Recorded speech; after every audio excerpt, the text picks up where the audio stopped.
유급 휴일수당을 최저임금 산정에 포함하는 최저임금법 시행령 개정안이 오늘 국무회의에 상정됩니다. 자, 내일이죠. 1월 1일. 그러니까 바로 내일부터 시행 예정인데 휴일수당을 둘러싼 논란 여전한 모습입니다. 네, 상황이 이렇게 되면서 소상공인연합회는 최저임금법이 그대로 시행될 경우 헌법재판소에 위헌 명령 심사를 청구하고 불복종은 물론이고 총궐기 투쟁에 나서겠다고 압박하고 있습니다. 관련해서 자세한 내용 짚어보겠습니다. 권혁중 경제평론가입니다. 어서 오세요. 네, 안녕하십니까. 지금 오늘 예정 국무회의 이제 올라가서 통과될 예정인데 여전히 계산법을 두고 이야기가 계속 나오는 것 같아요. 네네. 그 연말이 사실 이 최저임금 시행령 때문에 가장 뜨겁다라고 좀 볼 수가 있겠는데요. 네. 그러니까 정부 입장은 간단해요. 사실 오늘 이제 최저임금법 시행령이 이제 국무회의 때 이제 의결이 되는데 정부 입장은 그렇습니다. 그 전까지 관행대로 해왔던 것을 이제 명문화하는 것이다라고 이제 얘기하고 있는 것이죠. 이게 이제 핵심 포인트고요.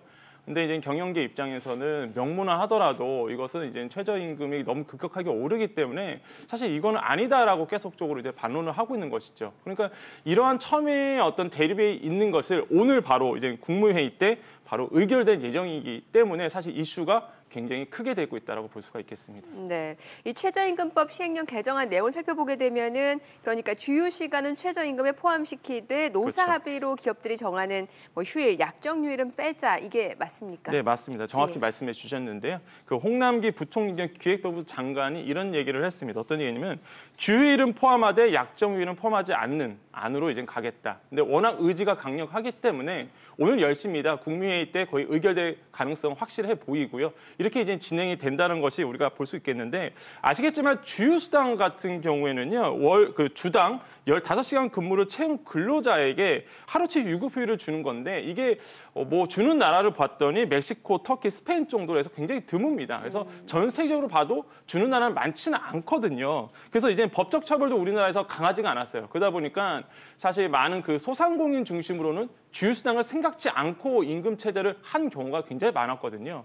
이렇게 볼 수가 있고 약정휴일은 우리가 좀 알 수 있듯이 그러니까 사용자와 노동자가 아까 우리 아나운서가 말한 것처럼 단체 협약이라든지 취업 규칙을 통해 갖고 임의적으로 이제 보통 그 휴일을 주는 거죠. 거기서 유급 휴가를 주는 건데 보통 이게 토요일입니다. 그러니까 주휴수당은 일요일, 약정 휴일은 바로 토요일을 보통 얘기하는데 근데 이제는 개편안을 보면 정리해 보면 약정휴일은 시간수당 약정휴일은요 최저임금에 넣는가? 이것은 아닌 걸로 이제 개정에 나왔고 그럼 주휴시간과 수당을 최저임금에 포함하는가? 이런 부분은 이제 예스로 이제 진행되는 것이죠. 그래서 이게 이제 핵심 포인트라고 볼 수가 있겠죠. 그래서 뭐 경영계에서는 그럽니다. 만약에 주휴수당까지 이렇게 포함하게 되면 사실상 최저임금이 8,350원이 아니라 이거는 뭐 사실상 1만 30원이 되는 꼴이다라고 해서 이제 주장을 하면서 첨예하게 좀 대립이 되고 있는 상황이라고 볼 수가 있겠습니다. 네, 노동계 쪽 입장도 살펴볼까요? 약정 휴가가 제외가 됐죠. 논란이 됐으니까요. 그렇습니다. 경영계 부담을 고려한 조치라고 볼 수 있는데 노동계 입장에서는 또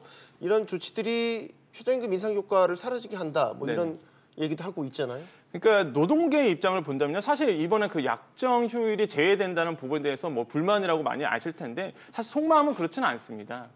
홍남기 부총리가 얘기한 것 같은 경우 오히려 그게 더 합리적이고요. 어떤 얘기했냐면 지난 30년간 해와서 반영하지 않았던 것을 변동이 없는데 이제 와서 노동계가 들고 일하는 것은 좀 말이 안 된다. 이게 제가 보기에도 좀 합리적이에요. 그러면 왜 노동계가 자꾸 들고 일하느냐? 제가 봤을 때는 바로 그 최저임금 1만 원. 이거에 대해서 후퇴하는 모습들이 지금 정부에서 보이니까 이거 후퇴하지 말아라. 지금 계속 밀고 나가도 모자를 파네? 왜 후퇴하느냐? 이거에 대해서 불만을 표하고 있는 거거든요. 그러니까 노동계 입장은 단순히 뭐 약정일이 없다. 이게 아니라 이제 최저임금 1만 원 시대에 후퇴하는 모습들에 불만이 많다. 사실 대표적인 사례가 있었습니다. 바로 올해 그러니까 18년도 5월에 있었던 국회를 통과하는 개정 최저임금법이었는데 아시겠지만은 뭐 복리후생이라든지 아니면 상여금이 일부가 이제는 임금 안에 포함하도록 했습니다. 그러다 보니까 사실 그때도 노동계가 들고 일어났었는데 이러한 모습들이 자주 보이다 보니까 노동계 입장에서는 불만일 수밖에 없는 것이죠. 이런 불만의 표현이 이번에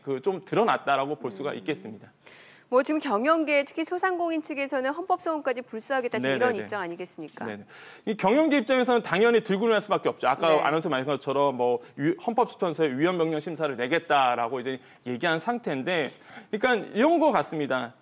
소상공인의 핵심은 그거예요. 그러니까 주휴수당의 근로기준법에 포함되는 건 맞는데 최저임금법에 포함하지 않아야 된다라는 게 이제는 소상공인들 입장입니다. 왜 그러냐면 아까도 말씀드렸지만 주휴수당 하면은요. 사실 저도 그렇지만은 아마 많은 근로자들께서 월급 명세서 보면 주휴수당 당연히 209시간으로 계산돼서 나오거든요. 이제까지 그렇게 해왔습니다.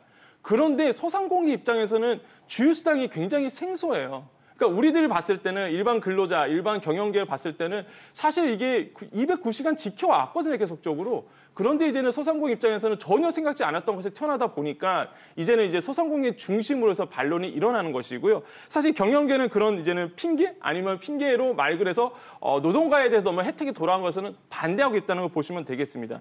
특히 그렇게 보시면 돼요. 또 경청 같은 경우는 이런 얘기를 했습니다.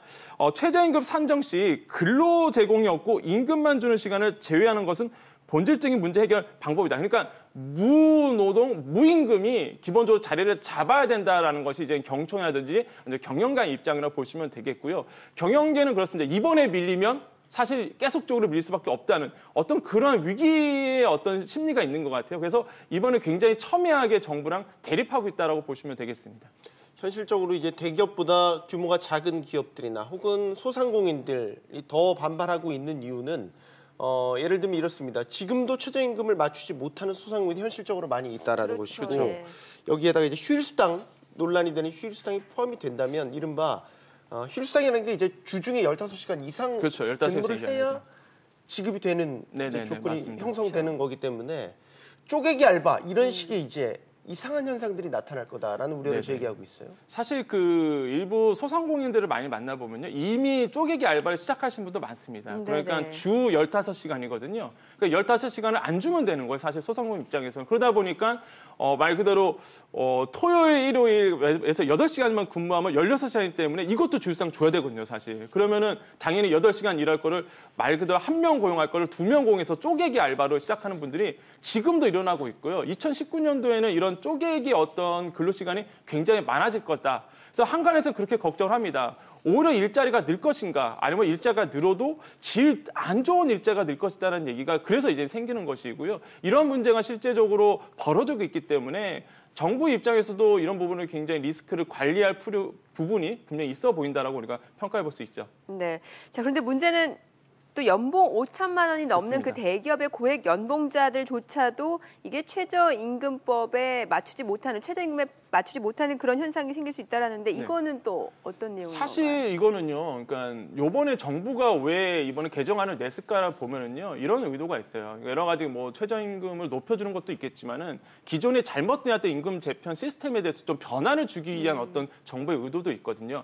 무슨 얘기냐? 많은 기업들이 그동안 많은 대기업 중심으로 기본급을 굉장히 적게 줬습니다. 아마 아나운서님이나 아니면 이 방송을 보고 계시는 많은 근로자분께서 월급 명세서를 보시면요. 사실 기본급은 굉장히 낮고요. 각종 수당이 높은 걸 볼 수 있죠.